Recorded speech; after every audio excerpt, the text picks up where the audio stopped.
applying machine learning on AWS platform to solve the business problems.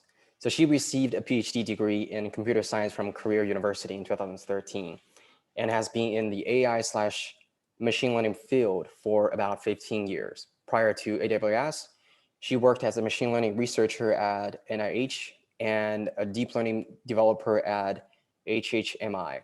Tonight, Dr. Sherry Dean is giving a 45 minutes presentation first on Amazon SageMaker, and then there's going to be a 45 minutes demo on the software itself. And then please feel free to send your questions in the chat, and we will have designated Q&A sessions to make sure all the questions are covered, if not done earlier. So without further ado, let's welcome Dr. Sherry Dean. All right, thanks everyone. Let me turn on my video very quickly to make sure like it's not just an Amazon chatbot that talking to everyone. Thanks Tiger for introducing me, and it's really nice to meet everyone online on this like lovely Saturday evening. So I'll stop the video and then next share my screen to start today's talk. Give me one more second. Let me share my screen.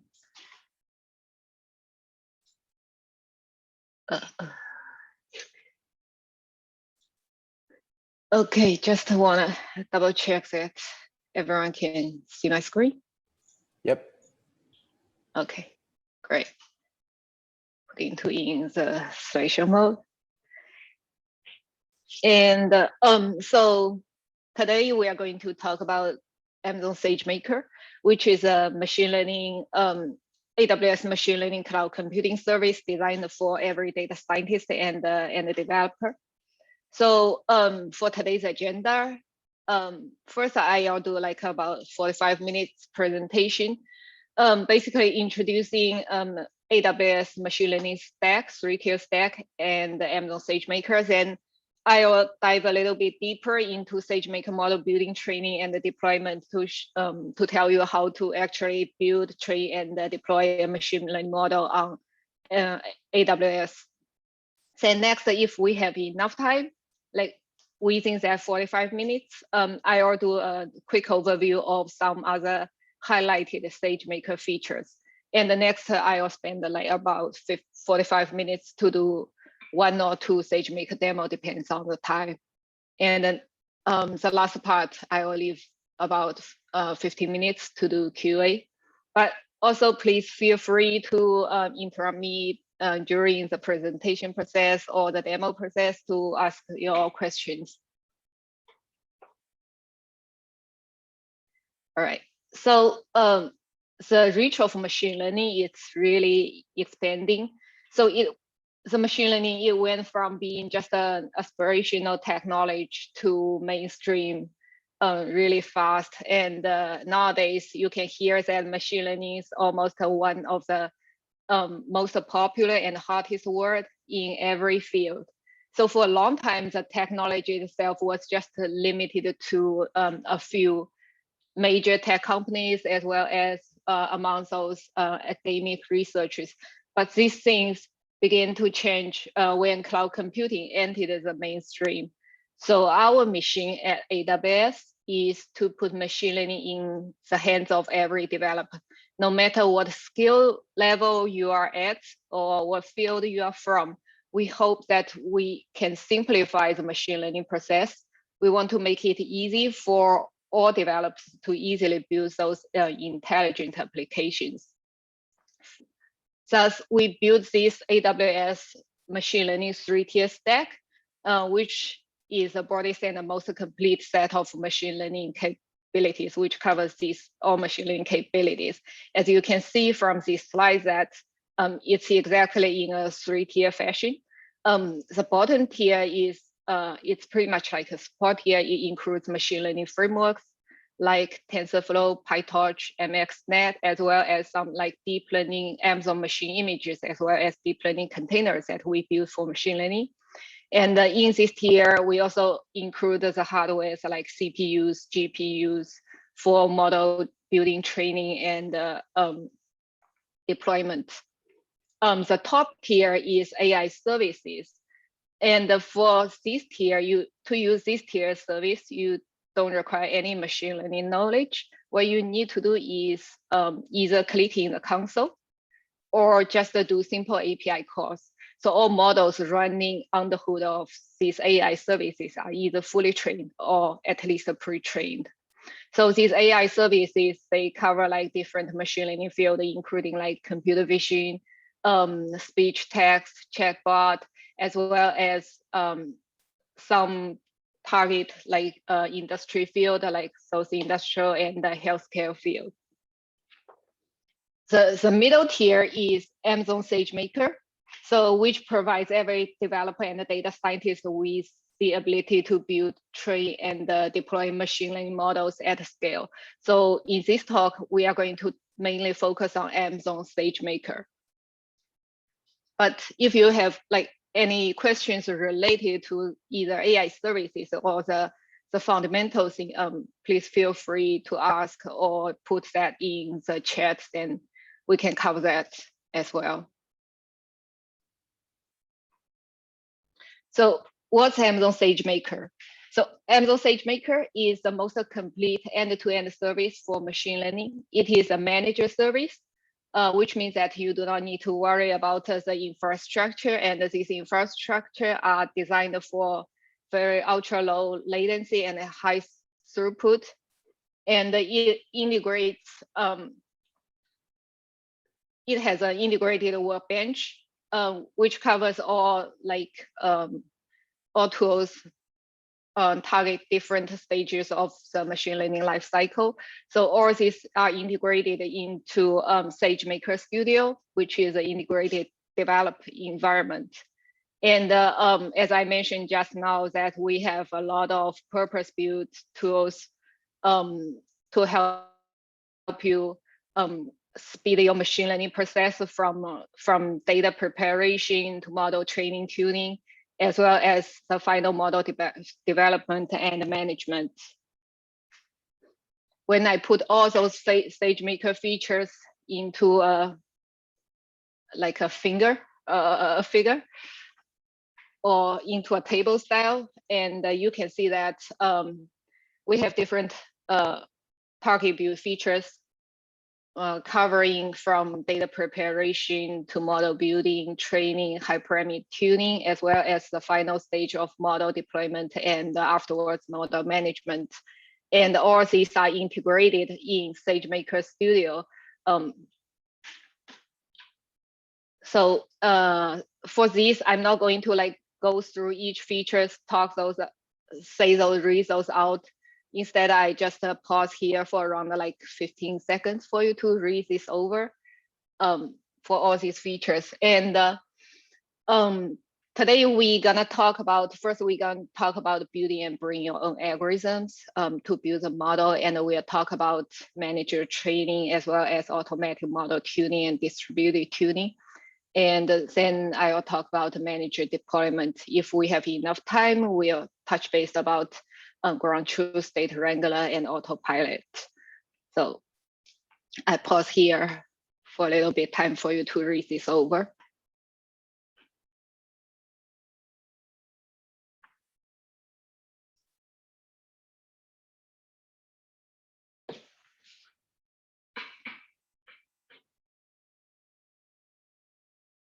Okay, then the first part is about how to build, train, and deploy a model on SageMaker. There are mainly three options for you to build a model. This is like three major options. The first is like you can use building algorithms, and this is the easiest way, which doesn't require any coding about machine learning algorithm itself, because SageMaker has a variety of building algorithms targeting different machine learning problems. To do this, all these algorithms are already pre-built in a Docker container and registered with Amazon ECR, Amazon Elastic Container Registry. So what you need to do is like you only need to know like which algorithm you want to use. Then you retrieve that doc algorithm doc image from Amazon ECR and then host it onto the training instances, specify all those parameters that you need to set with regard to your machine learning problem. And then you can pretty much start the training process. So this is the easiest way, but sometimes like you've already have a script running great on your local server, or you feel like the provided building algorithm doesn't actually cover what you need. So for this case, you can choose the second option, which is bring your own script. So for this option, you need to write some machine learning algorithm like related script, but you can use with your script, you can use our building framework container image to host your algorithm. So these pre-built framework container images are also registered with Amazon ECR. What you need to do is prepare your data, prepare your script, then you retrieve that certain framework image. For example, you are using PyTorch 1.6 in Python 3. And so you find that image and retrieve it from Amazon ECR, then run your script as an entry point, specify like the training instance type and the instant number of instances, then you can easily start the training process.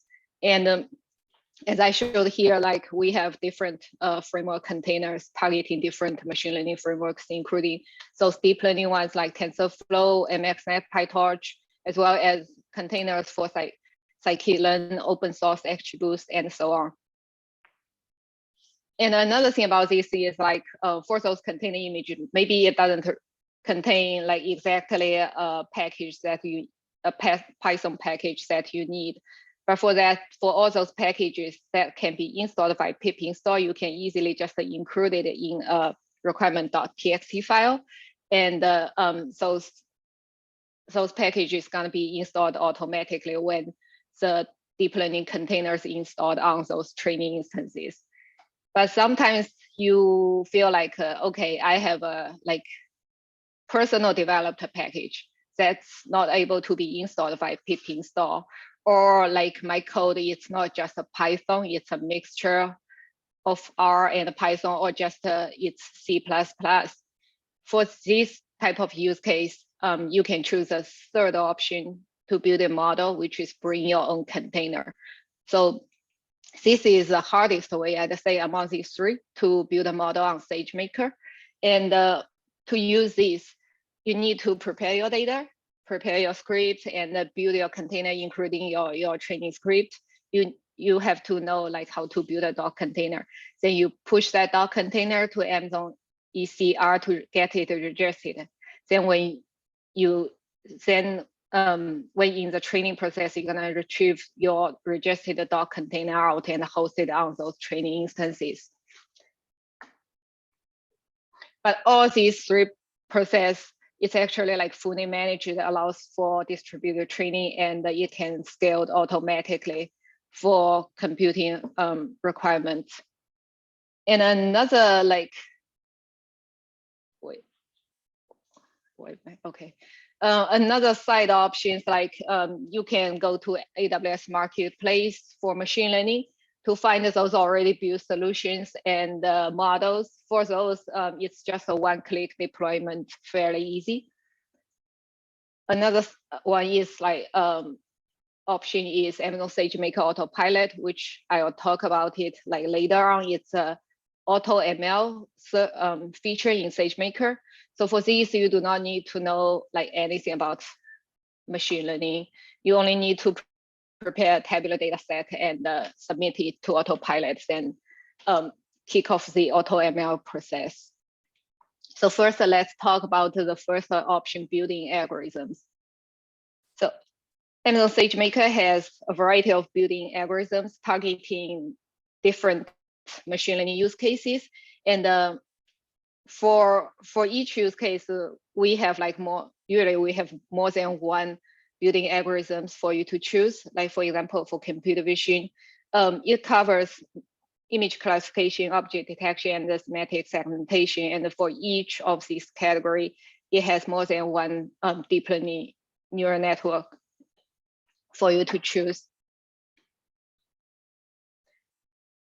So these algorithms are targeted to be 10 times better than whatever else is available today. So even, for example, even the Amazon building XGBoost, it's better, it's faster, and scales more smoothly than the existing open source XGBoost. That's just a simple example. So the reason that these algorithms are 10 times better than those whatever existing outside of AWS is because that these algorithms enables streaming data sets, which means that so usually your training data is located in S3 bucket, right? For just a normal training process that the training data need to be downloaded into the training instance before the training process actually starts. But for these building algorithms, it allows you to stream the data continuously from S3 bucket to the training instance, which saves a lot of training time to allow the training get faster and go through in a single pass. And this streaming technology actually allows you to train machine learning models on really like extremely large data sets. To use these building algorithms, it's fairly simple, as I said before. So what you need to do is like you should know which algorithm you want to use because all these algorithms are built in a Docker container and registered with ECR. You should know which algorithm you want, so specify the container, the algorithm container, and pass it with SageMaker IAM role, which allows SageMaker to fetch the data, train the model, and save the model on your behalf. And then you define like how many training instances you want, what type of training instance you want, and give it an output location for the training for the resulting model, and specify like which SageMaker session you are in. Then you set a bunch of hyperparameters related to the building algorithm. Then after that, you call model.fit to train the model on the training data, which should be located in an S3 bucket. So when you kick off the training process, so first, SageMaker gonna retrieve the corresponding algorithm Docker image from ECR and host it on the training instances that you specified and train the model and then fetch the data from S3 bucket to start training the model. Then when the model is trained, the final model gonna be saved back to S3 bucket. This is all about how to use a building algorithm to build and train a machine learning model. So next, it's about to bring your own script. Before I talk about like bringing your own script, I'd first mention that those prebuilt framework containers for machine learning. So these are prepackaged Docker container image, and they're fully configured and validated. They're optimized for performance with the latest NVIDIA driver, CUDA library, as well as some Intel libraries. They're portable because they can package up all your training code, as well as your dependencies, like those side packages that you need, as well as any other configurations that you need. And as these containers, they runs great on Amazon ECS, Amazon EKS, as well as Amazon SageMaker.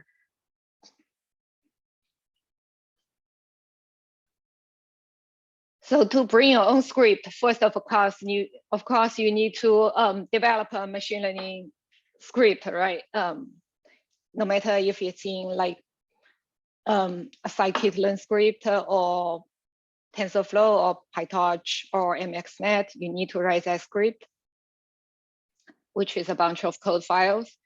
And then you specify like which AWS framework container that you want to use. For example, again, you use TensorFlow 2.3 and with Python 3.6. Then you go specify this. Okay, I need TensorFlow 2.3 with Python 3 container. Then, as I showed in code there, you specify the framework version as like TensorFlow framework and the Python 3. The default is Python 3, and then specify how many train instance you want, the train instance type. Put your code files as specify the code files entry point, which should be where the main function located as an entry point. Then after you define this, kick off the training process. SageMaker gonna retrieve the corresponding framework container from Amazon ECR, and together with your code files as well as those dependency packages, you're gonna install the deep learning container on those training instances together with the dependency package and start running your code file from the entry point. Then the SageMaker gonna fetch data from S3 bucket, do the training process, and when the training is finished, the model gonna be saved back to S3 bucket. To put this the whole like high-level architecture in 2 steps, it actually includes 5 steps. The first is, as I said, like you need to figure out which container you want to use. The second is prepare your model as a bunch of files. Then specify the entry point in the SageMaker estimator. And I forgot to mention that SageMaker estimator is estimator class in SageMaker Python SDK. So AWS has 2 Python SDKs, one SageMaker Python SDK, the other is called Bottle 3. So SageMaker Python SDK is more like a high-level API, high-level Python package. Just like, for example, just like high-level like Keras in TensorFlow. Bottle 3 is a lower level Python package, so which is like TensorFlow backend in TensorFlow framework. So Bottle 3 is a lower level. Mainly we use SageMaker Python SDK to build, train, and deploy model in SageMaker, and Bottle 3 is mainly used for some low-level interactions as well. So if you want to interact with some other AI services, for that use case, you need to use Bottle 3. So step 3 here is specify the entry point in the SageMaker estimator. And step 4, include any extra libraries in a requirements.txt file. So in that file, you only need to list those libraries that you want. Specify its version as well if needed. Then this requirements.txt file are going to be put together with your code. And you can pretty much kick off the training process. Then after the model is trained, you can use our web server for model inference. So you're probably gonna ask like, okay, I have my training script, but like how many changes do I need to make in my training script to make sure it can run on SageMaker? Actually, the changes required to your script, it's very minor.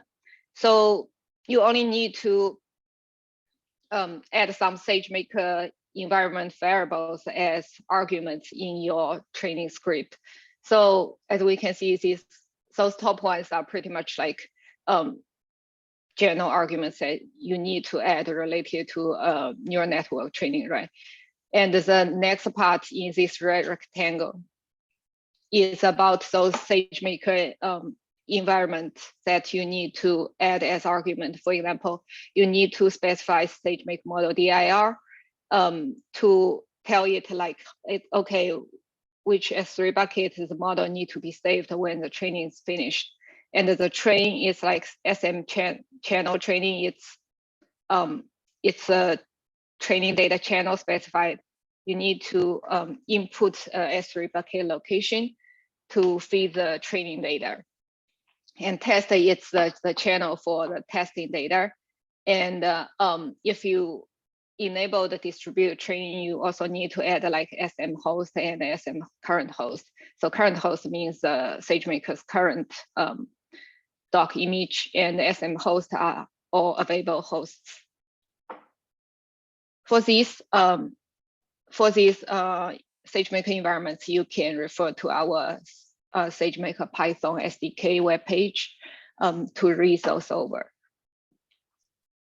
So this is about pretty much like how you can bring your own script to SageMaker to build and train a model. The next is the hardest option, bring your own container. So what you need to do is like you build a Docker container, package all your code files as well as all those dependencies, configurations, build all those into a customized Docker image. Then you register that Docker image to container registry. When the training starts again, after you register the Docker container, you're gonna get a registered URL. So with that URL, you can retrieve that Docker image, specify it in estimator, the train image.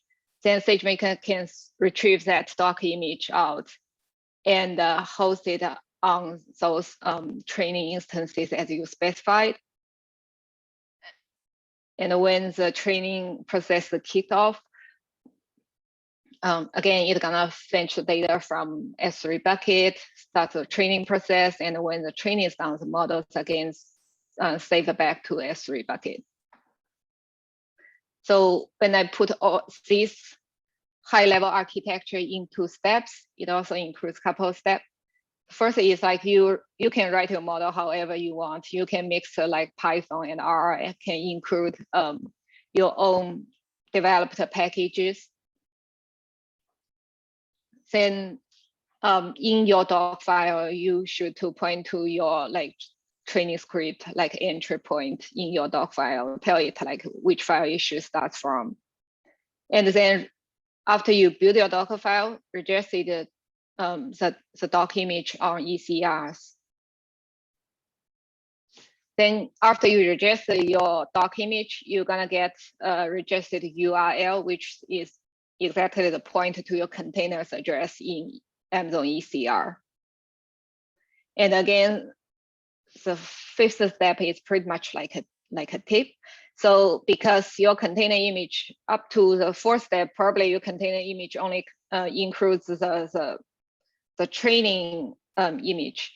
So after the model's training, you also need to host that model for model inferences. So don't forget to implement a serve function as the serve image.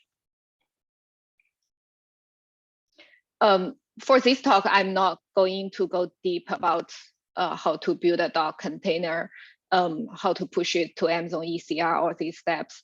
But simply speaking, like to build a Docker container, you have a couple of options. The easiest way is like you can extend from our pre-built framework Docker images. So that's the easiest way, because also a big part of that image is already like configured and optimized. You only need to extend from that Docker image, add whatever package you want. Another way is like pretty much like build from the ground.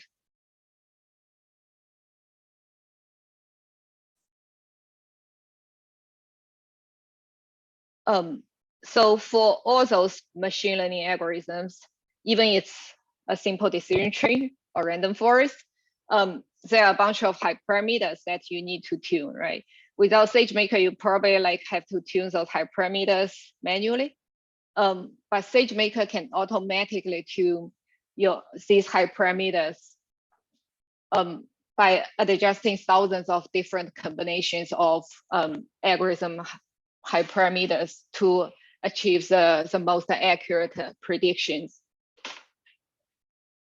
So it's automatic tuning and tune at scale. There are a bunch of high parameter tuning jobs running under the hood in parallel.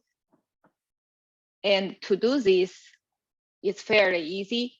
What you need to do is you only need to specify the objective metrics that the hyperparameter tuning process is targeted at. For example, objective metric like area under the curve, or the loss on the validation data set, and so on. And after you specify the objective metric, the second you need to specify is what hyperparameter you want to tune and the tuning range of these hyperparameters. Then the last step, what you need to do is you specify a hyperparameter tuning job, which is pretty much like initialize a hyperparameter tuner class object.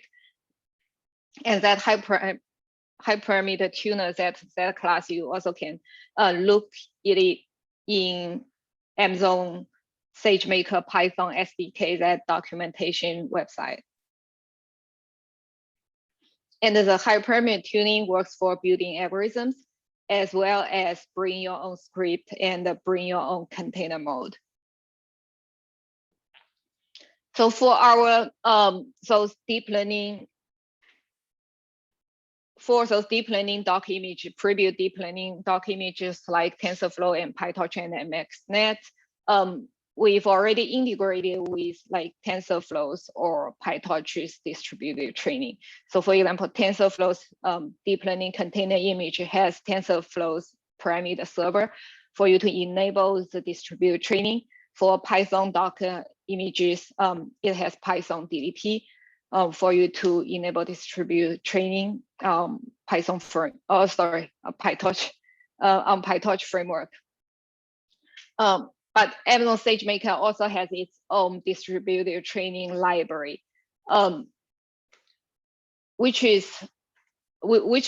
outperforms the TensorFlow's or PyTorch's distributed training library, because it integrates better on AWS platform.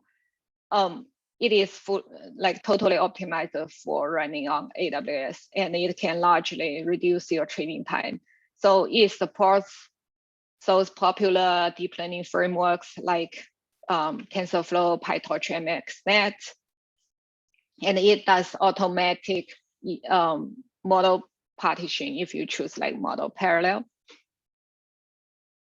So there are two ways to do distributed training. One's to do data parallelism, the others do model parallelism, and both are included in our distributed training library. And here's a simple comparison between SageMaker data parallelism and PyTorch DLP, as well as a comparison between SageMaker data parallelism versus TensorFlow to Horovod. As you can see, for MaskR CNN, for example, we achieved like at least 8% speed up compared to those open data parallelism solution like Horovod.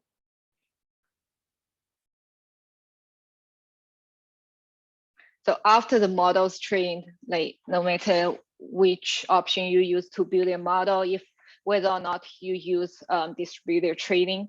So after the model's trained, the models, again, as I said before, the trained model sits in Amazon S3 bucket, and you have a bunch of options to deploy the model. There are two easiest ways to deploy the model. One's use SageMaker real-time endpoint. The others use SageMaker batch transform. Both of these two options only requires one line of code to deploy the model, but you also can deploy the model to some other Amazon container services like ECS, EKS, Fargate. ECS stands for Elastic Container Service, EKS, Elastic Kubernetes Service, and Fargate.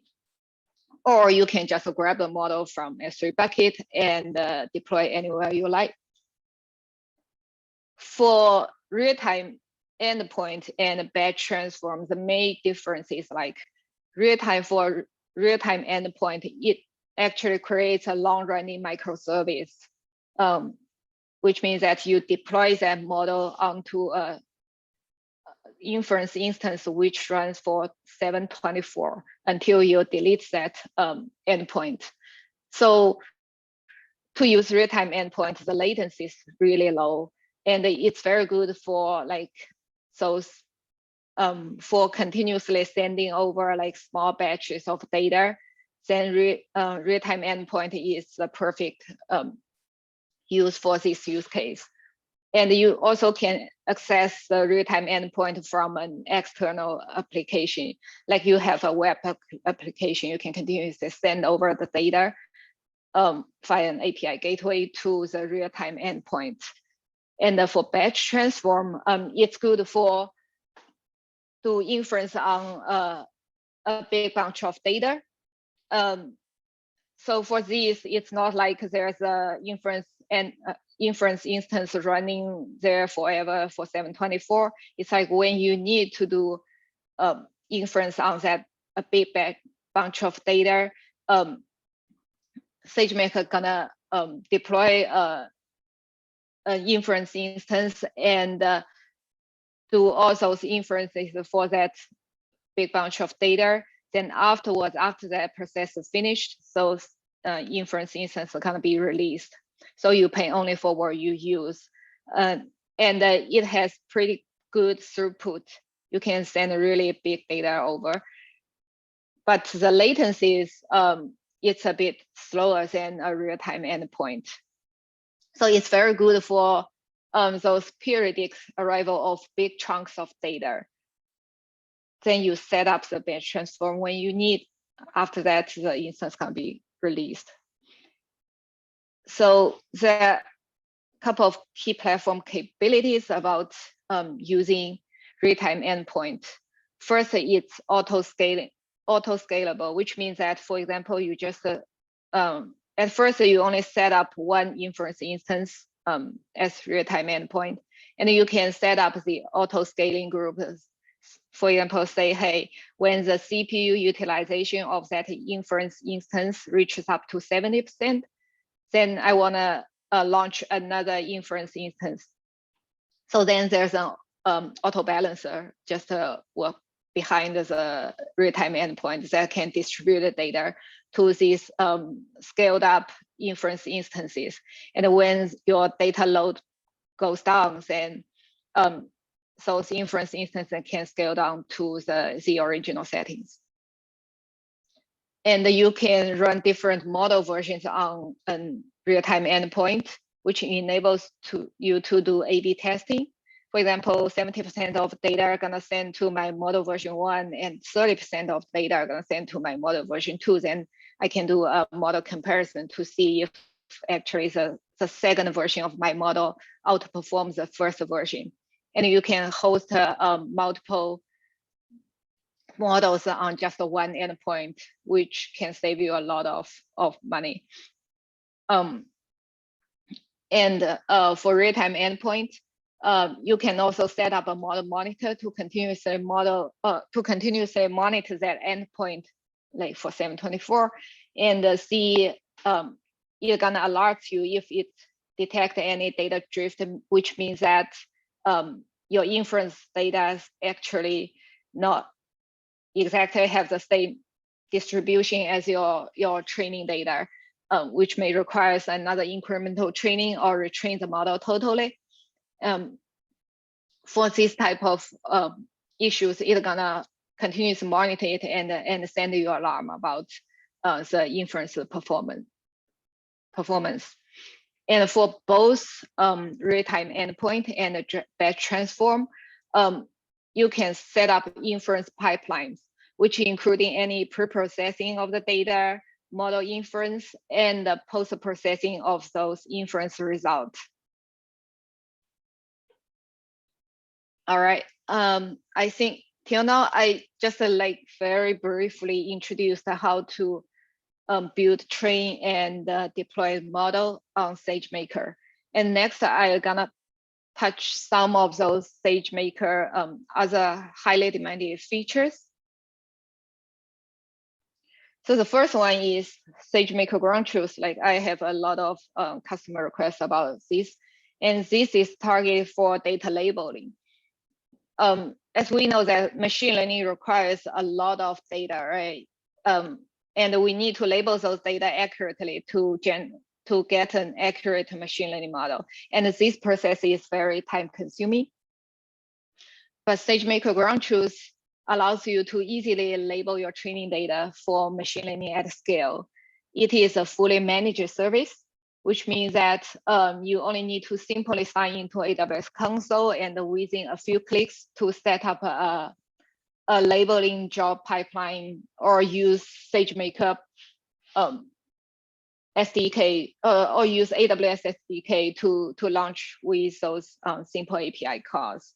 And it includes more than 30 data labeling workflows, which covers like image classification, object detection, semantic segmentation, as well as for video data labeling and 3D point cloud labeling. And for natural language processing, it can labeling for use case like text classification and entity recognition. You can also build your own customized labeling framework. For that, we have like 25 pre-built templates that you can easily use or just modify by yourself. Ground truth also includes assistive tooling to improve the labeling efficiency. For example, here's an example of semantic segmentation. It includes the auto segmentation tool, which allows you that you only need to select like 4 extreme point of an object. Then after hit that auto segment, it can automatically segment that object out. And for video labeling, it can predict the next frame, like predict those object locations in next frame to let you to label those data easily. And it has an auto labeling feature, which means that when you submit all the data that requires data labeling, it's gonna automatically select around like 10% for humans to label, and then you're gonna train a machine learning model using that 10% of randomly selected data. Then that trained machine learning model gonna apply to rest 90% of the data, and the model gonna for each data piece, the model gonna output a confidence score. So for data with high confidence score, then it's already like auto labeled. For data with a low confidence score, it's gonna send back for human annotators, send back to human workers to review and relabel that. And this is a iterative process. So with each batch, the model gets better and better over the time, and finally it performs the total auto labeling.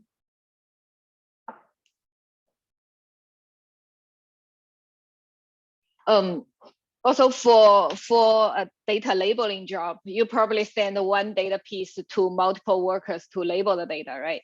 So Amazon SageMaker ground truth also do automatically annotation consolidation to improve the label quality. And this annotation consolidation, it's not just a simple like a major voting process to get the final label. There's actually a machine learning model running under the hood to predict which one is the best consolidated annotation result. You have 3 choices of using the workforce. First, you can use Mechanical Turk, which is a workforce around the world available for $724, and you determine like the price for your labeling job, and SageMaker gonna send the labeling job to available workers depending on like your price, based on your price. And the second one is like you can create a private team that you have sourced yourself. For example, you ask your contractors to do that. You created a private team for contractors or for your students to do the labeling job. And the third one is you can reach out to a third-party vendor to help you finish the data labeling job. But the whole process of SageMaker that you need to do is pretty much simple. You only need to prepare your raw data, upload it into an Amazon S3 bucket. If I didn't explain S3 before, it's a simple storage service.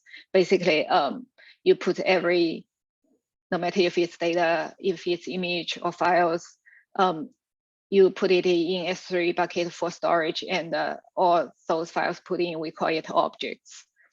So you only need to upload your data into an S3 bucket, then create a labeling job workflow and select your workforce, like if it's from Mechanical Turk or private team. Then those workers can start the data labeling job using the workflow that you created, and finally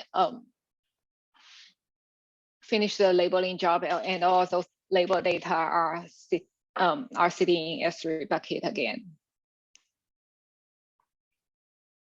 I think I pretty much need to let me skip next service that I'm going to talk, and because I saw it's already 44 minutes. Let me skip to this SageMaker Autopilot, which is an auto ML tool in SageMaker. So this service, this feature is also very highly demanded among my customers. So to use Autopilot, what you need to do is you prepare your data in a tabular form, and then upload the data to S3 buckets, specify where the data is located in Autopilot. Then that's pretty much you can hit training. Then Autopilot can automatically inspect the data, determine if it's you also need to specify the target column. Then Autopilot gonna inspect the data, determine if it's a regression problem or binary classification or multi-class classification problem, and it automatically generates the feature engineering and model pipelines, do hyperparameter tunings automatically in parallel, and sort all those trained models from the best performance to least performance. Then you get into those models, select the model that you want to deploy, and deploy the model by one click. So here's a screenshot about when the Autopilot finishes, where you can see. So as I said just now, you can see those trained models. They're sorted from the best performance to the least performance, and you only need to go in to select model and click deploy model. And the whole process is not actually it's not like a black box. You can see what's going on there, because Autopilot generates two notebooks. One's called the data exploration notebook, which is pretty much like data inspection notebook. It calculates some statistics about your data, and also give you some suggestions about how you can improve your data. For example, if one column includes too many missing values, it's gonna point it out, okay, for that feature, maybe you need to reconsider it to add more data for that feature. And another notebook that it generated is called a candidate generation notebook, and this notebook is runnable. For the data exploration notebook, it's pretty much to help you to generate a statistical report about your data. But for the candidate generation notebook, it lists all the pipelines that Autopilot runs, from feature engineering to model selection. And you can run this candidates notebook module by module, and you also can integrate the codes in candidate notebook into your real production code.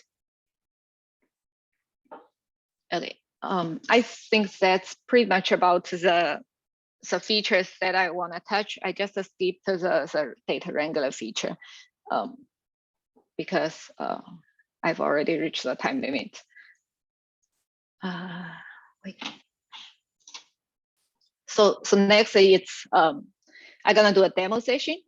First I gonna log in to SageMaker to show you like how SageMaker Studio look like, how SageMaker just a classic notebook instance look like. Then I'll show a demo about the build, train, and deploy model by using the second option, bring your own script.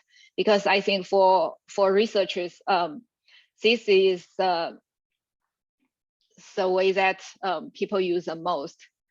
And also because for building algorithms, it's really easy. So I think you can get to our AWS samples, that GitHub repo to see how to use a building algorithm. And if we have enough time, I will show you how to use SageMaker Autopilot to do AutoML. Let me stop here. And then move over this demo part. So here's AWS console, as you can see, and is there a way that I can move? As you can see, here's my account, and here's the different regions that you can select. Here I gonna do demo in US East to Ohio regions. And here's recently used services, and the next part is like is for you to easily build an easy solution by within 10 minutes. This is kind of a quick start. And here are some learning materials for you to get started with AWS. In this search bar, you can do search. For example, I gonna do SageMaker, and then click SageMaker. So this is a SageMaker console. The first is SageMaker Studio, and here's ground truth, like classic notebook instances, some processing pipelines that if you build processing pipeline or processing those processing jobs, when you run the pipelines, the processing jobs gonna show up here. And the training part shows all the training jobs as well as your registered algorithms or high parameter tuning jobs. For example, when I click high parameter tuning, you can see a bunch of high parameter tunings as well as their status. And the inference part shows you like the models that you've registered and the running endpoints, real-time endpoints. As you see, I have one PyTorch endpoint running, and as well as any batch transform jobs that I have done before. Edge Manager allows you to deploy the model, a trained machine learning model into an edge device. Augmented AI is kind of a human in the loop service. Marketplace is a third-party vendors marketplace. I'm not going to go deep into marketplace. And first, I'm gonna talk about the notebook instance a bit.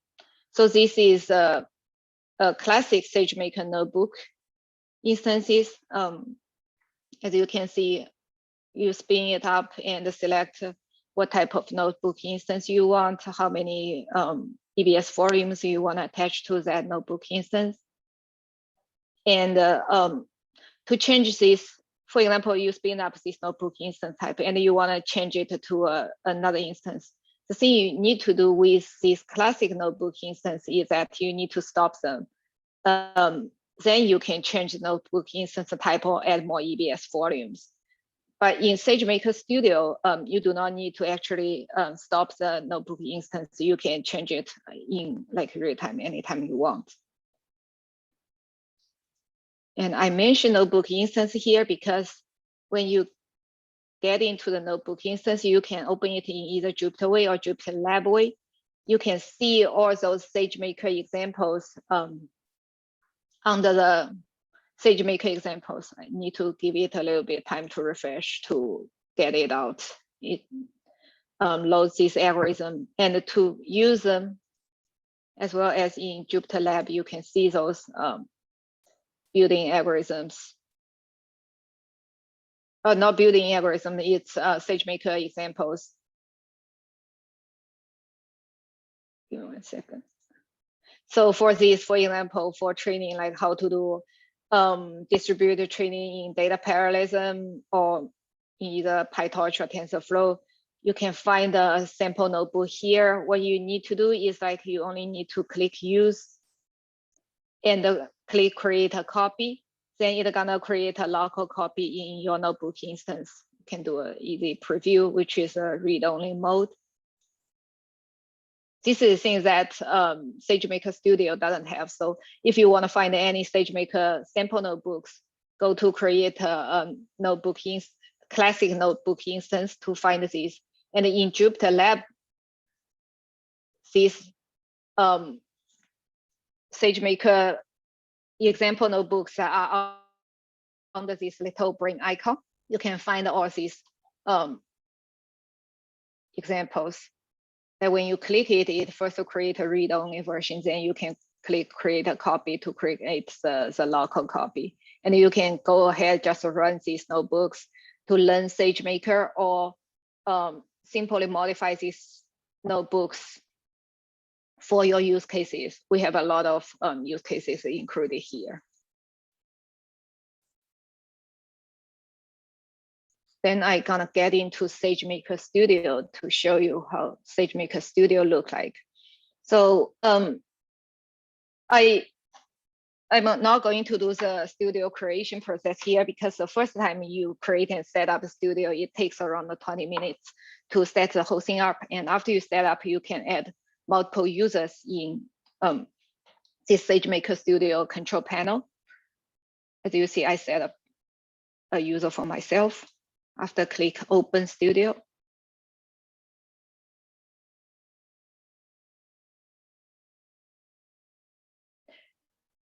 It pretty much looks like this way. And let me get back here. This a little plus icon. This is the main launch.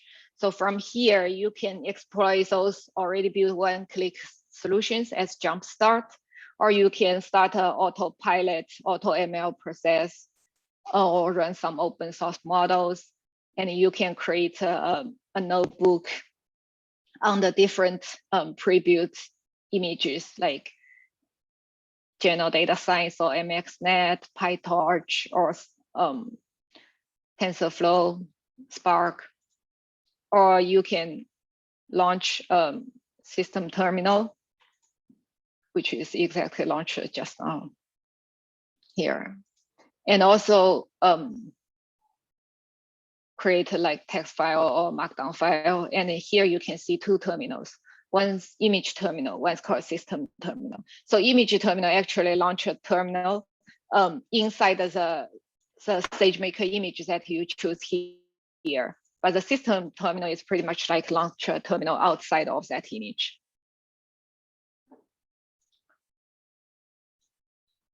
And here's the main folders for all your files, and it's integrated with a Git, so you can initialize a Git repo, clone a Git repo here, or clone Amazon code commit repo, Amazon code commit repo here as well. And this icon shows like what instance are running on the hood, what which SageMaker image are running here, and the code sessions terminals. This is pretty much like a control panel of how like it looks like I can increase the code font size, decrease code font size, and this is some like that code that you've run in the past. Open tabs. And here's a jumpstart browser where you can easily launch already built solutions by one click. And the next thing, this little triangle icon includes a lot of functions here, like includes a machine learning project that you created here. you can start data wrangler here. Data wrangler is also it's a data preparation feature tool in SageMaker. Or C is a feature store. Feature store is a tool that stores all your machine learning features for easy share or storage, or you can do like output those features into some other services, or the SageMaker pipeline, which is machine learning pipelines, including like from data preparation to model deployment that you can define by yourself. And all experiments and trials. Experiments includes like different, for example, for experiment about AutoML, it includes also high parameter tuning jobs into one experiment, so that you can easily find all those things that you've tried on the one experiment, and include model registry if you register your model, as well as running endpoint here. So for SageMaker, Studio Notebook, another magic thing about here is like there's a little share icon, which you can click, and it's gonna create a shareable snapshot. After you click create that shareable snapshot, it's gonna give you a link. Then you can copy this link and easily send to your coworkers or your mentor for review and collaboration together.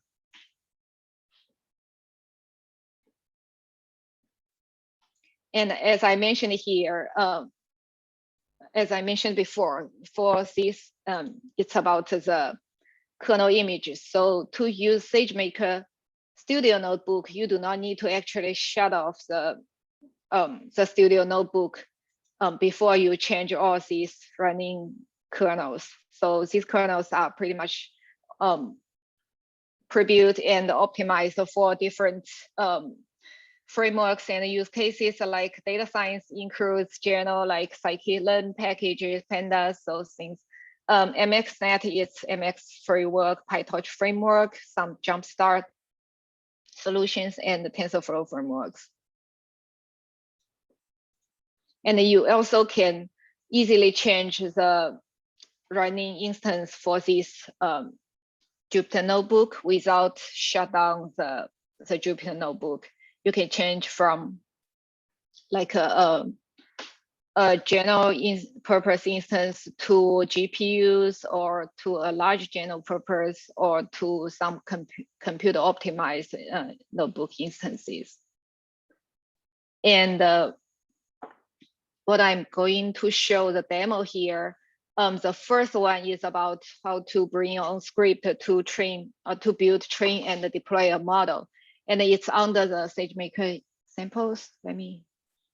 So there's a nice Git repo called AWS Amazon SageMaker examples, which includes those examples exactly you can see in classic notebook instances, as I showed you just now. But since Studio doesn't have it, so I git clone it to SageMaker Studio. And the one that we are going to use is on the high parameter tuning, and it's a PyTorch Minst example to show you how to bring your own script, PyTorch script, to classify the Minst data set. So first, let's take a look like what the script look like. So this is the script that do the PyTorch. It's a PyTorch script that do Minst classification. As you can see here are just the general, like you import torch as well as those libraries functions. Initiate the logger, which you probably do as usual, and defines the neural network by defining those layers, as well as define a feed-forward function to train these layers together. Defines a train data loader, as well as the validation data used in the training process.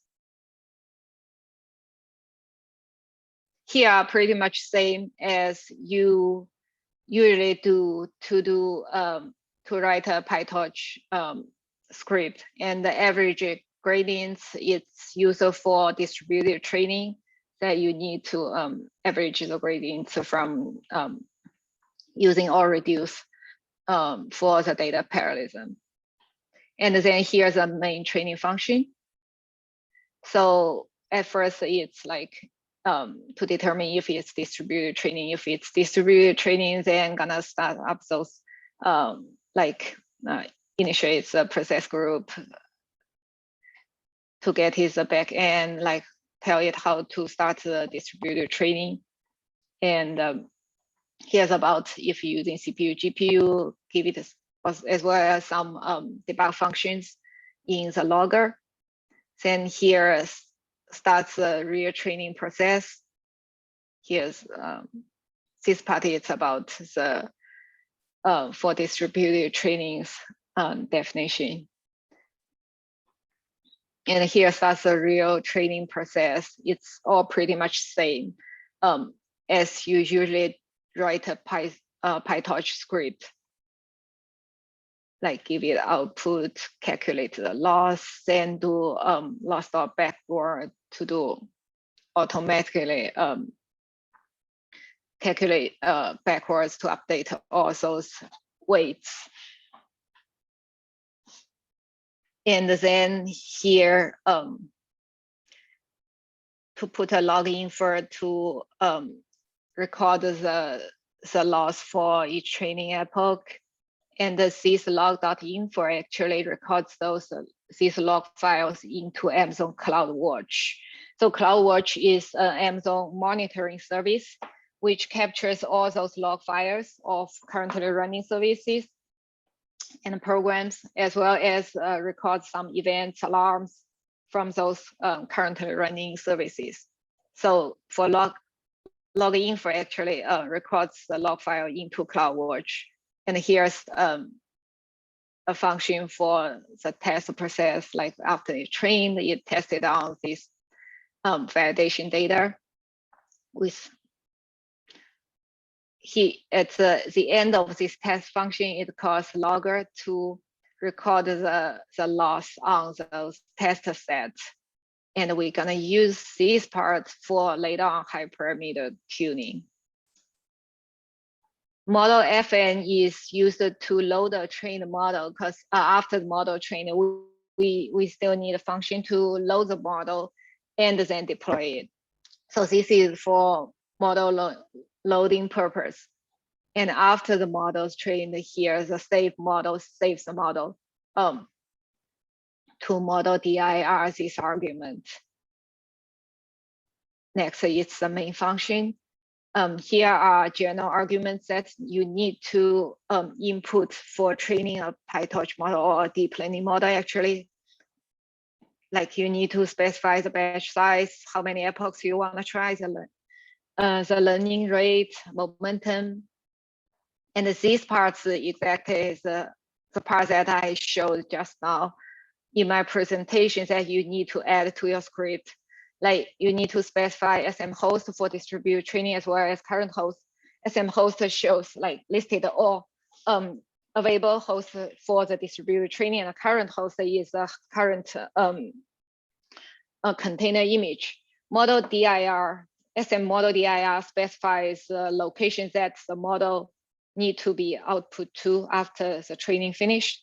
Data dir is feed the data into specifies the training data location. It's a training channel, and like number of GPUs specify like how many GPUs you need to run. So you need to train the model. And we can see that, for example, model dir, it's actually called in this save model. It saves the model to that model dir. I think it should be here. When the training ends, it saves the model to that SageMaker model dir, that argument. Okay, that's pretty much the place that you need to change in your training script. For other things, it's all the same as you do a local training. Then here for this Jupyter notebook, it calls the training script and do the training process. Here I just updated some SageMaker image packages and install some packages. You can pretty much skip here. So for setup, first you need to import SageMaker Python SDK. And for SageMaker hyperparameter tuning, it has 3 categories of hyperparameter that you can specify. One is integer parameter, second is categorical parameter, the third one is continuous parameter. So you import those classes as well as the hyperparameter tuner. Initialize a SageMaker session, which is the current session. Then set up a S3 bucket. So you can set up a default bucket here related to this SageMaker session. Give it a prefix, tell it like which folder it's gonna put the data or model in. Then get the IAM role. IAM role, IAM stands for the identity and access management role. So it allows SageMaker to fetch data, start the training, and save the model on your behalf. Then next module, it's about getting the data set. I'll skip this part. It's data fetch from Couch Vision. After you get the data, download the data, you use SageMaker session.upload data to upload the data into the S3 buckets that you defined just now. Then after these steps, the training data sits in this S3 bucket. So here's the default bucket that I use with this SageMaker session, and it's on the folder SageMaker demo PyTorch Minst, which is defined as a prefix here. What's that? As a prefix here, that the first part is the default bucket name. Since this basically shows the training script that I showed you just now. And then here, you're gonna from SageMaker Python SDK to import the PyTorch framework class. So here you initialize a PyTorch framework class object as estimator. Tell it, okay, my code starts with minst.py, this script file. So this is a location that the main function starts. And pass over the SageMaker IAM role we mentioned just now. Specify which PyTorch framework you are using. It's 1.8 for this script, and the Python version is Python 3. Specify these two. Then SageMaker knows like exactly which deep learning container it needs to retrieve from Amazon ECR. Next, specify like how many training instances you want, the training instance type you want. This is a computer optimized training instance. And pass over hyperparameters here, like how many epochs, which backend you gonna use for distributed training. After specify all these, simply call estimate.fit to pass over the training data, which we just uploaded into the S3 bucket to kick off the whole training process. And all these are already, I pre-run these modules because it takes some time to finish the whole training process. So after the training process is kicked by estimate.fit, as I mentioned just before, SageMaker gonna retrieve exactly this PyTorch Docker image from Amazon ECR and host the Docker image to this specified training instances. And the next fetch the data from S3 bucket and start the training process. When the training is done, the model gonna save back to that S3 bucket.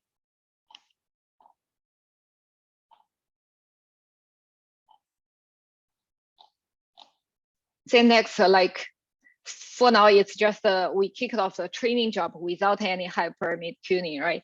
If we want to tune the hyperparameters, for example, I want to tune the learning rate and batch size.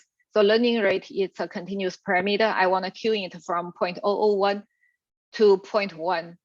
So we can specify the hyperparameter name and range here. For batch size, it's categorical. So I gonna try like 32, 64, 128, and so on. We specify the hyperparameter name and defines the tuning range in this type of a dictionary format. And we specify, okay, what's the object metrics that we are targeting for the hyperparameter tuning. Okay, here we're gonna use average test loss. And for objective type, default is maximize the objective. So we need to change it to minimize the loss here. Give it a metric definition. The name is average test loss as we specified in here. Average loss on the test set. And this is a regular expression. This regular expression allows the SageMaker to extract exactly this metric from the CloudWatch logs of the training job. So here, when we put this log.info here in the training script, as I said before, CloudWatch gonna record all this log information in CloudWatch. Then we use this regular expression to get the loss from CloudWatch loggers. Then after define this, initialize the hyperparameter tuner object, tell it which model it is as we defined before as estimator, and the objective metric name, hyperparameter range as we defined before, as well as metric definitions, and tell it, okay, how many tuning job I want. Here I set up as I want to run only 9 tuning jobs, and I want to run like 3 tuning job at a time in parallel. And tell it the objective type whether we want to maximize the objective metric or minimize the objective metric. Then simply call tuner.fit to feed in the training data located in S3 bucket.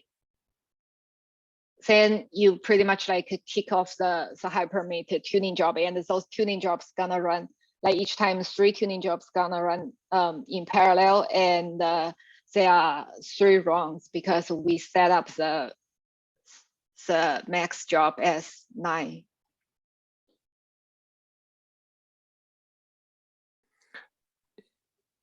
Is it going to ask a question? Sure. Yeah. So go ahead, when you please. say there's a maximum 9 tuning job and it's a 3 job at a time, but then how do you integrate the tuning job? I mean, the result, are they independent from each other, or there's a way you can integrate the tuning result and merge them? Yes, that's a very good question.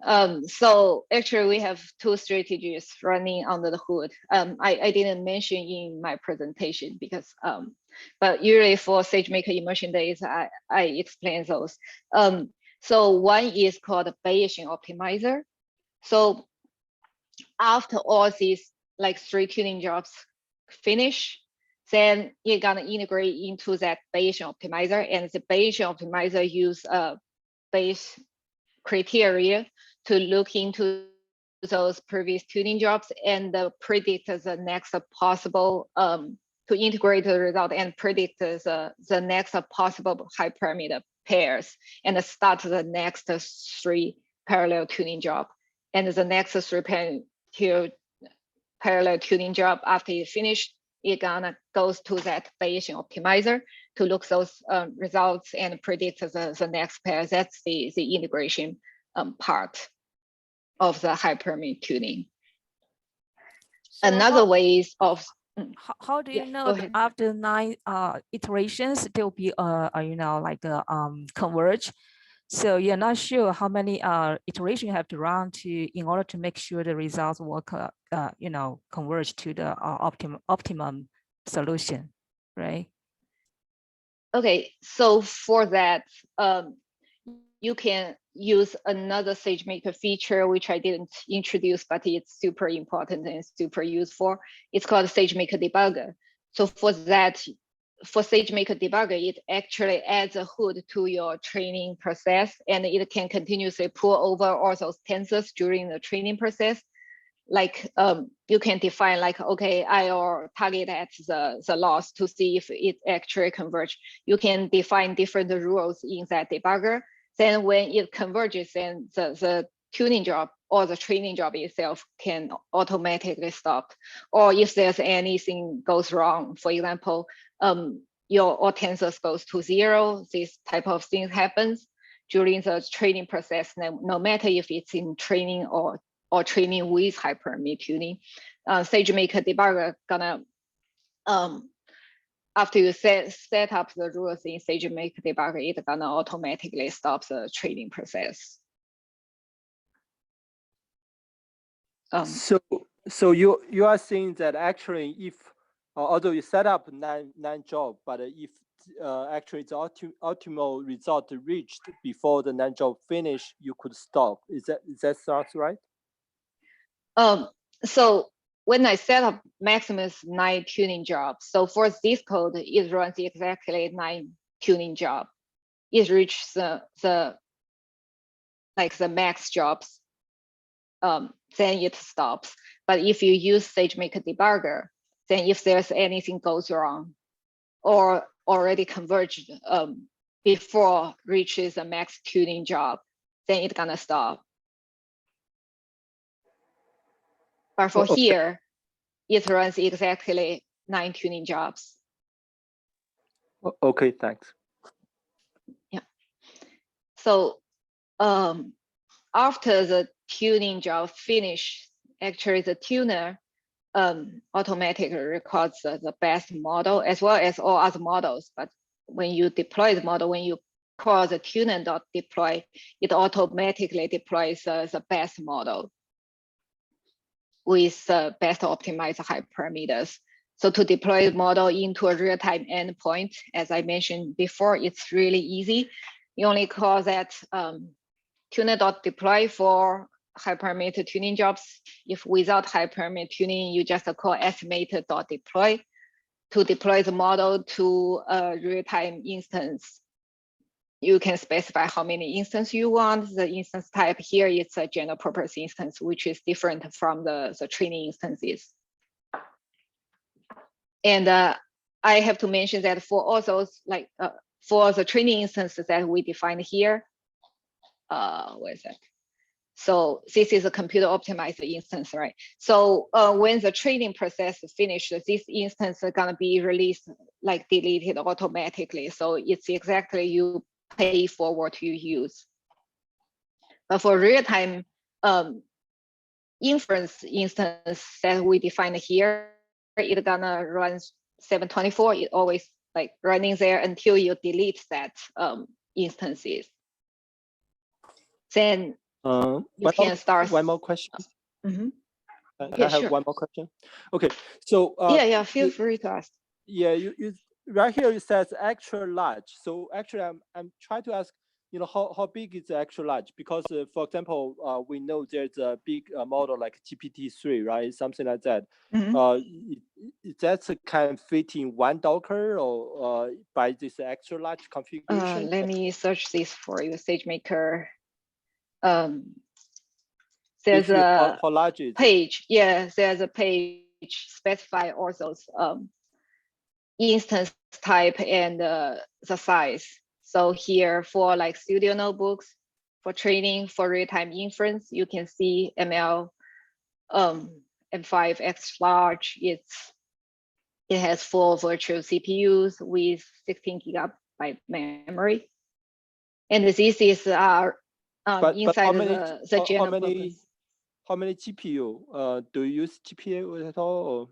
Or? For this, it's like a general purpose instances, so it's pure CPUs. computer optimizers still CPUs, but they are good at doing computational job. Memory optimized are instances still CPU optimized for memory. Accelerated computing here are all GPUs.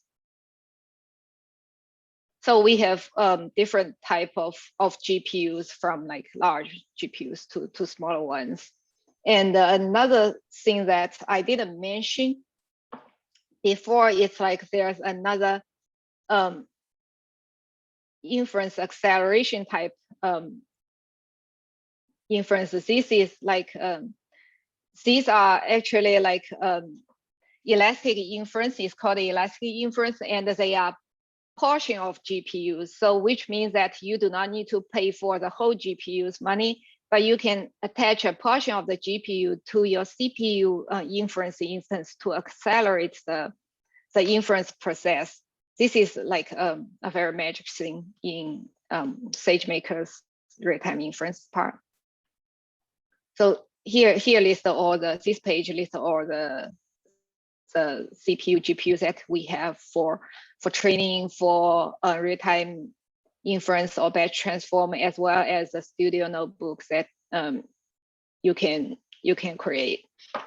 So for the training here, the inference are slightly different. So generally in general it's bigger. It has bigger class, I'd say, so that and MLP4D 2x 24x large are the latest version of NVIDIA 800 GPUs. P3 are NVIDIA V100 version GPUs. And in general, for example, this P4D, it runs like 3 times faster than P3 8x large and 1 times faster than P3 16x large. So this is the web page that you can refer to for all those instance types that we have for SageMaker. Do I answer your question? Did I answer your question? That helps a lot. But actually, did you ever try to like run GPT-3, and which size may be big enough for the GPT-3 training, for example? Yeah, for that, to be honest, I haven't run it by myself, but I'm pretty sure our service team runs those models to test all these GPU things. Yeah, I know GPT-3 is fairly large, quite large, and yeah, sure. I mean, if you, for example, your middle somewhere can be used for training that, of course, you know, we're interested to try that actually. But it helps to know like which size is good. I mean, which of your Docker is big enough to run it, right?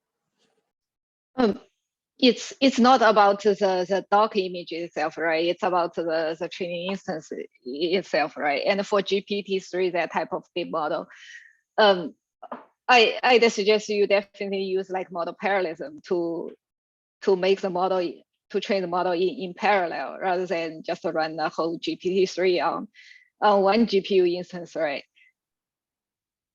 Okay, so yeah, I guess that's the interesting part. So you are saying that we can use multiple Docker and run big model, right? And then right, you can do model parallelism.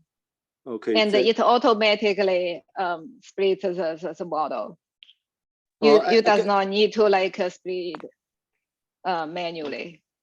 I guess I don't want to ask too much detail, but could you show like maybe you talked before, but could you go back, you know, remind us where is that configuration you just mentioned, the parallelism? Wait, let me get you that on this GitHub. I'm not sure who is that. Is that that's your colleague said 12 million. Wow. Oh, sorry, what's the last part of your question?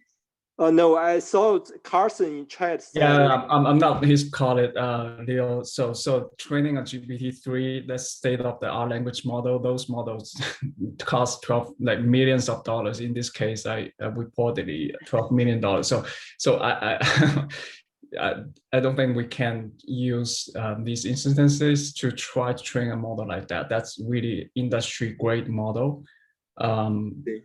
Yeah, when you say term meeting, actually means use this AWS service. No, they don't. They didn't use AWS service. So GPT-3. I think you can read up something about it. But okay. Yeah. Sorry. Yeah. Thank you for the inputs. Thank you. Sure. Yes. So for distributed training, it's actually under these SageMaker examples under the training, and you can see how to do distributed training. For example, TensorFlow, like how to do data parallel or define the model parallel under this folder. So it's a little bit side information about the distributed training itself. I see. Thank you. And yeah. So I'll come back to the demo part. So next, after we deploy a real-time endpoint, as we can see here, so this is the endpoint that I deployed, and it's up and running, showing service.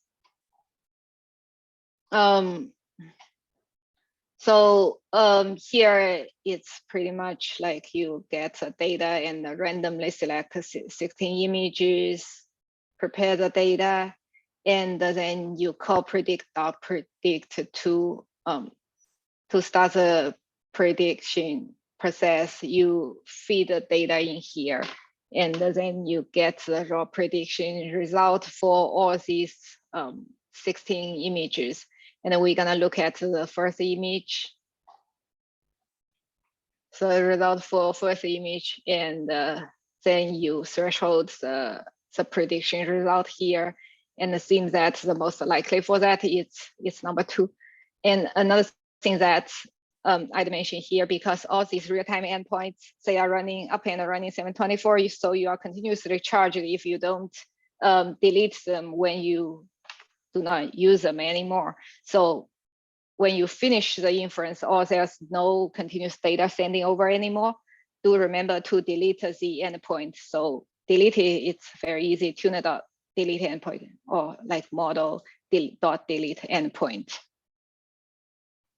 That's all about the first demo that I wanna talk through. And the next, I'm gonna show you how to use autopilot, which is AutoML that feature on SageMaker. So here's a 10 tutorial thing to set up the AutoML. The first part is pretty much like I downloaded the data. So this data set is a bank marketing data set. So the bank collected pretty much a lot of information about different customers, and they want to predict if the customer would like to enroll in a CD account. Like the why it's like whether they don't want to enroll in the CD, or if there's any yes, means that this customer want to enroll into the CD account. And after I download the data, again, I use SageMaker session upload data to upload the data into an S3 bucket. So the data sits in this S3 bucket. And I can go in, how to get rid of this. See, okay. This is the location of the data in S3 bucket. This is a default bucket. And this is a data that we downloaded for AutoML. As you can see, that the data included like numerical features, as well as some categorical text features, a lot of information. For a data scientist to do this, probably the first step is about to clean the data itself, right? Change all those categorical texture features into like using one-hot encoding to change those texture categorical feature into those real categorical numerical type features. And it excludes those like useless columns, and do data imputation to fill out those missing data. But for autopilot, after you upload the raw data file into S3 bucket, we can actually start a launch here and start an autopilot experiment. Give it a simple experiment name. For example, I call CADSEA AutoML.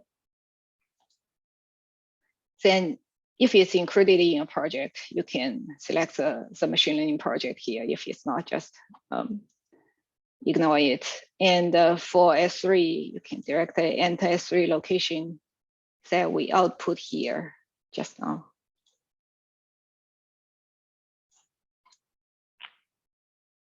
Oh, where's that? Oh.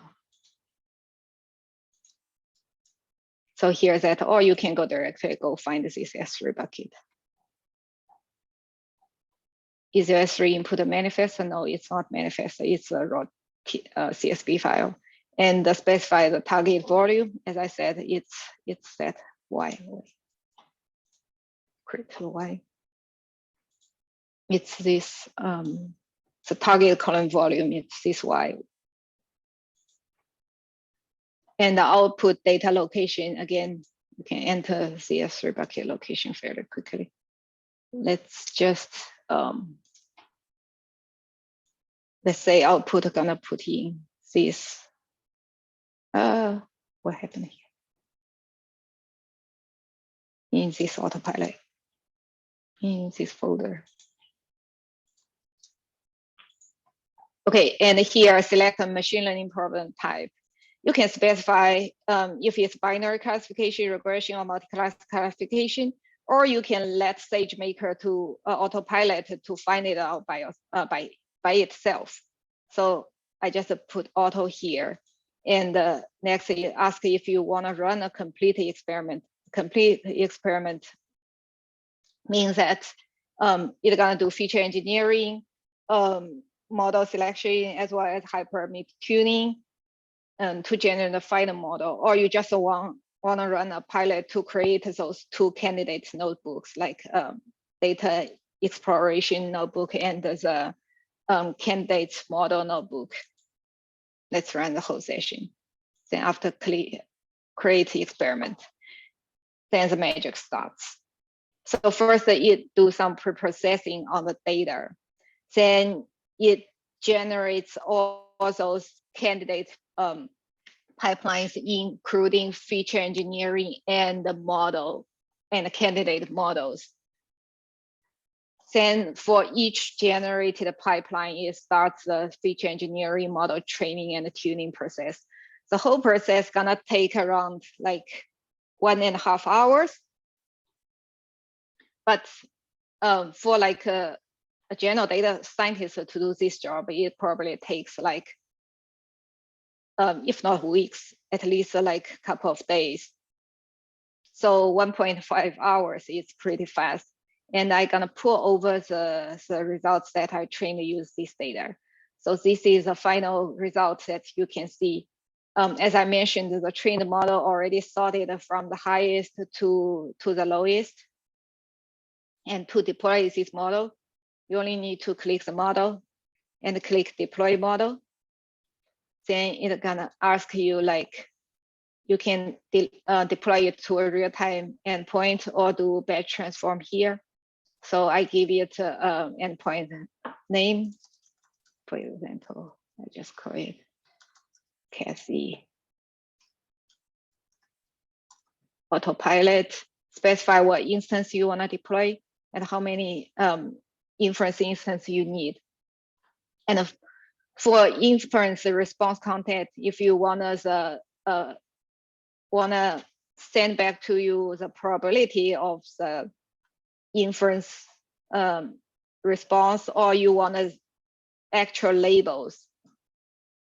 So here I select predict labels, and after that you can simply click deploy model to deploy an endpoint model. Maybe I need to refresh. Let me go back to SageMaker. You can also see the model here, the endpoint. Let's see. here's a new endpoint in creation. And let's go back to this result part. So for the two notebooks that I mentioned just now, it's one data exploration notebook. As you can see, it explores the data, calculates some statistics, as well as give you some tips how to improve the data here in this type of suggested action items. And another notebook here is candidate generation notebook. So it shows like the setup part, what it runs under the hood, like if fetch the S3 data and starts the auto ML process. And for each candidate notebook, it specifies like what feature engineering it does and what model it uses. So it has different pipelines for this autopilot. Then the autopilot runs all these pipelines doing hyperparameter tuning as well. So the hyperparameter tuning jobs that autopilot run in one experiment is up to 250 hyperparameter tuning jobs. And you can import this notebook to make it a runnable version. Let's define the kernel as Python S3. So here you can modify the code or run the module by module or put one module in your production pipeline and so on. And another thing that autopilot generates, it also generates a model explanation report. Which one is that? Oh, sorry, not this one. This is still running, so it should be this one. So it also generates model explanation report. This is because autopilot is integrated with SageMaker Clarify, which detects the data pre-training and post-training bias, as well as the model explainability. So here for the report, we can see that, okay, the duration, this feature is a dominant feature that determines if a customer is willing to enroll into a CD account, together with some other features also. Together with these features, they do the whole decision of the customer's willingness, and you can export this model explanation result into PDF or download the raw data here. Okay, I think that's pretty much. Oh, and let me go back here. So, and for here you can buy this. I think I've already described the. When you click the describe auto ML job, you're gonna get this page, and the job profile shows like all those job configurations. And then when you click into any of those models in opening trial details, you can see those matrices, the training matrices, as well as parameters that set up all those high parameters related to this model, as well as artifacts, where the training data located, validation data located, and the output model artifacts location. I think that's pretty much about what I'm gonna show today. So for next 10, 11 minutes, I'm happy to take any questions. Hey, Sherry, thanks so much for the presentation. This is really nice.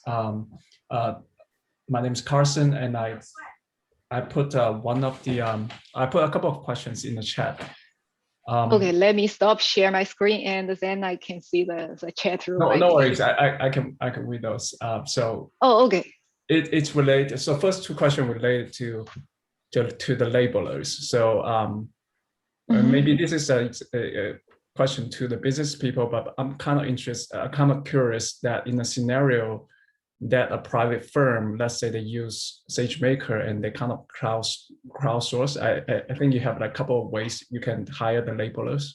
one of the ways seems to be like crowdsourcing. In that case, how does AWS make sure data privacy and security? Yeah.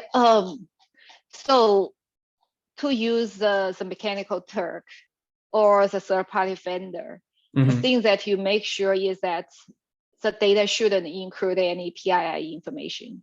That's the thing that AWS wants as a user to double check about that. It shouldn't include any PII information. And there's a whole like data labeling workflow, and the data are actually secured. It only sends to that specific Mechanical Turk worker. So rather than that worker who got the data, other workers can see the data itself or see any of the workflow pipeline. But again, remove the PII information is the customer's responsibility before they submit the labeling job. Got it. I was just thinking about like not so much on PII, but some kind of like business secret or something like that. But it makes sense because like nobody should be able to kind of reverse engineer from like a couple of like samples. Right. And you also show a page where you talk about the labelers may have different labels, right? And there's an ML solution solving the conflicts. Can you elaborate a little bit, like what does it look like? What kind of ML solution are there? Because my gut feeling will be, hey, just take the most frequent, right, label identified by the people. But any kind of like insights you can share there? For this, we are not allowed to share the on the hood machine learning model because there are two reasons, right? The first one is like, even I tell you what model it is, you can't do anything. Like you can actually improve that if you have a better idea about the model, or you that's fair. Look into the model itself, right? The second reason is that because our service teams continuously update all those models running on the hood, no matter if it's for AI services or any features in SageMaker. So for example, for Amazon Recognition, the computer vision AI service, I tell you, okay, for the customer labels for the customer classification job, okay, it's running like ResNet, but maybe today I tell you it's ResNet, but next week they've already updated the model. So that's why we don't release the model information to our customers. Yeah, no, I'm not thinking about like algorithm or anything like that, but like kind of like the framework. But it's fair if there's nothing that you can share. That's fair. I understand. My third question, no, that's totally fair. No need to apologize.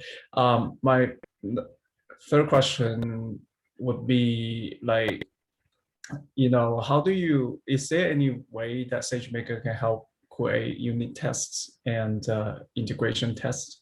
Because, for typical data scientists, right? So they're kind of not trying to do those things, right? So I see people may struggle with those. Does SageMaker have something that can assist, in those areas?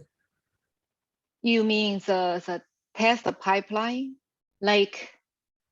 Yeah, passing the pipeline, but also like when they're creating their modeling code, right? So there should be some kind of test written to make sure that it runs, right?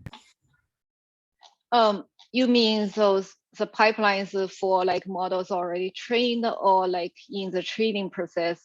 These are already trained, like before deployment. Oh, so after deployment, like for example, for the whole testing, you actually need several steps in the whole testing process. Is that what you mean? For example, let's say my model has a scoring function, right? My model has a scoring function, but my model also needs to consider edge cases, right? So I need to kind of like consider those edge cases and write tests about those edge cases. Okay, I know what you mean now. It's like So you probably want like your model also considers the edge cases, also can run like general cases, right? So for that, the thing you can do is like you can set up like multiple models, one covering the edge cases, or you use model monitor to model the general models. And when it meets the edge case, then the model gonna behave slightly different. Then you're gonna get an alarm, so that you know the testing data sent over right now, it's the edge case. Or you can set up some inference pipeline to targeting like two species, different use cases into different pipelines, then send it over to different model, hosting on one or more endpoint, real-time endpoint. Yeah, that makes sense. I was thinking like I don't even know what the edge cases will be, so I need to make sure like certain inputs are, fitting certain criteria, like making sure those tests are being conducted in the modeling code or the scoring code. Right. Yeah. So typically we do that, right? But I'm just thinking like, is there anything that like automatic fashion in SageMaker and say, hey, you need to kind of insert a unit test in this portion of your code? So for that, I'd suggest you start with a general model. Like then you set up the model monitor, then you can collect those extreme use cases. And then later on you can set up, after you know what the extreme like edge cases are, then you can either like consider that in your model or train a new model based upon those edge cases, or set up a specific inference pipeline for those edge cases. Okay. Yeah. Thanks. Yeah. So generally starts from a general, covers the normal data distribution that you have.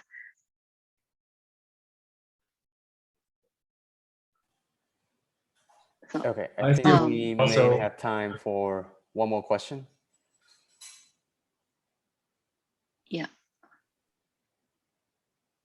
So I think the next one is from LL, and then could you introduce the algorithm method used to label the data without prior grouping information? Still release some model about the auto labeling. Classified. Yeah, what I can say is that you're asking about the ground truth auto labeling skill, right? Yeah, I think that's yes. what it's referring to. Yeah. So for the models running for auto scaling, this feature, auto labeling feature in ground truth, they are actually use all our built-in algorithms. So you can look into the model here, like what's running on the hood. It's on our document page, SageMaker building algorithms. And you can see what are those algorithms. For example, for text classification, it's using blazing text algorithm.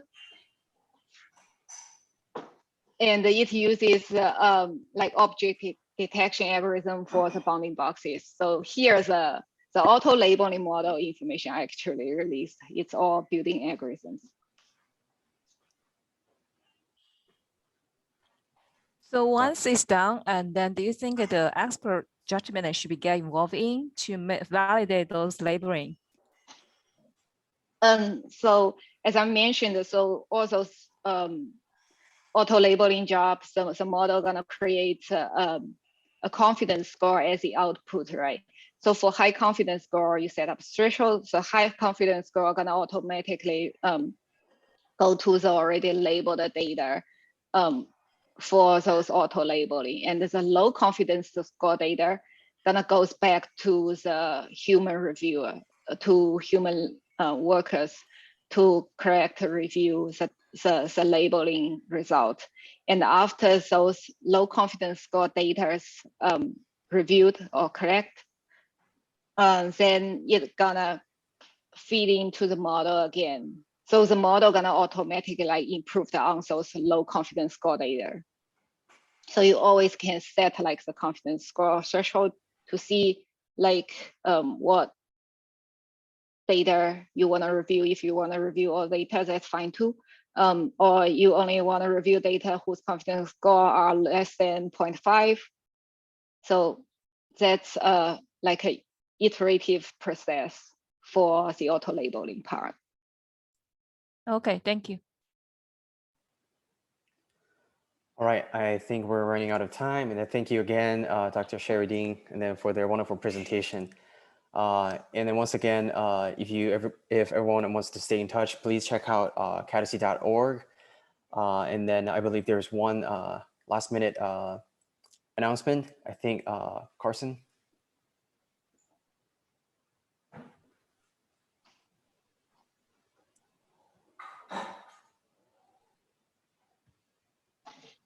Hey, sorry, I was trying to find my unmute button. Hey, hi, guys, just really quick. So we have an entrepreneur work stream, and coming up on July 10th, there will be a really collaborated and inspiring clubhouse event hosted by CADSEA and Gong Hui and a couple of other like pretty well-known Chinese associations.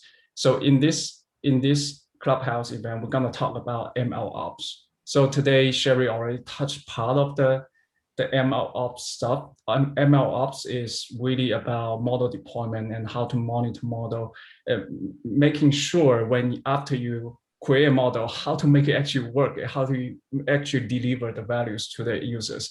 It's becoming a very new specialization in the world of ML. So this means like new investment opportunity and new job opportunities. So guys, please join us and to learn from the best, to learn from the venture capital, to learn from the very best from our West Coast companions, what's going on in the world of ML ops. All right, that's enough for my plot. Thanks, Tiger. No problem. And thank you, Carson, for the introduction. And once again, thanks everybody for joining. Have a great night. Bye-bye. Thanks, everyone. Thank you. Bye-bye.